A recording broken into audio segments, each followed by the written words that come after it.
Umuusad na ang COVID-19 vaccination plan ng City Government ng San Fernando para sa higit 300,000 mamamayan nito. Nitong Martes, January 12, kinumpirma ni Dr. Carlos Mercado ang tumatayong OIC ng City Health Office ng siyudad ng San Fernando na kasama ang lokal na pamahalaan sa mga nakipagpulong na miyembro ng League of Cities of the Philippines o LCP kay Vaccine SAR COVID-19 Chief Implementer Carlito Galvez sa usapin ng tripartite agreement ng mga LGU sa national government sa procurement ng bakuna. Aside from the vaccine na ibibigay po sa atin ng Department of Health. So kung hindi man po mapunuan lahat ng Fernandinos yung galing sa DOH, maglalaan po ang city. Doon sa initial po namin, initial niya is 20 million yata yun.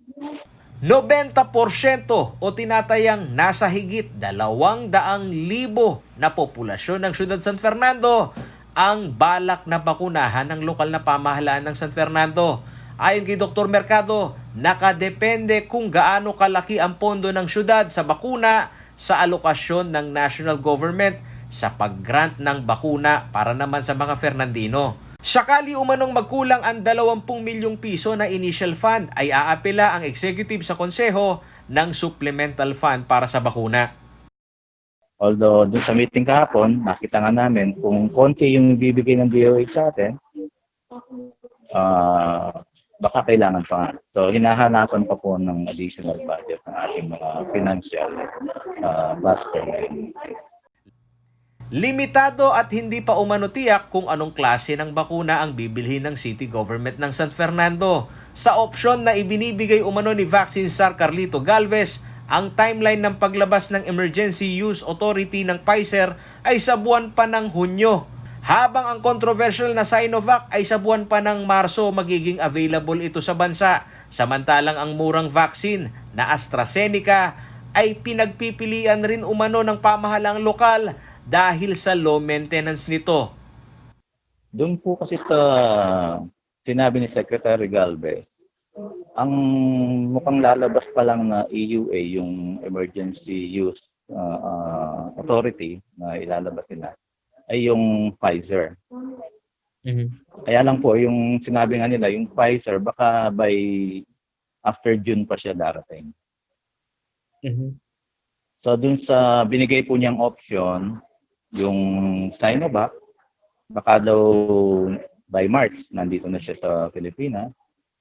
O kaya yung halos lahat, yung nakipag-deal, yung nabantayan siguro, nakipag-deal yung ibang cities natin sa Pilipinas, yung AstraZeneca. Samantala, inusisa naman namin kay Dr. Mercado ang usapin ng change of leadership bilang incident commander ng COVID-19 ng siyudad San Fernando sa pagre-resign ni Dr. Renalyn Tungol. Ayon kay Mercado, maayos naman ang turnover sa pwesto ni Dr. Tungol sa kanya at hindi na raw siya baguhan sa trabaho dahil siya ang hepe ni Dr. Tungol lalo na sa pakikitungo sa mga rural health unit ng siyudad sa usapin ng COVID-19 response. Doc, ito ho bang change of leadership sa CHO ngayon sa City Health Office, hindi ho ba makaka-apekto naman ho sa COVID response natin sa San Fernando? As sa palagay ko po hindi naman kasi sabi ko nga kanina, in place na yung protocols na iniwan ni Dr. Ren. Tsaka yung IMT natin, yung ibang members po ng IMT is same pa rin po. Yung OIC City Health Officer lang po yun nagbago. May Yung direction po ni Mayor namin, yun pa rin. Ayon kay Dr. Mercado, ang naidagdag ngayong hamon sa kanila ang vaccination plan ng gobyerno. Dito masusukat muli ang kasanayan ng kanilang departamento sa screening process sa mga benepisyaryo ng bakuna. Gayon na rin ang aktual na pasilidad na gagamitin sa tinatarget na 90% pagbabakuna sa kabuuang populasyon ng mga Fernandino. Paulo G. Santos, CLTV News.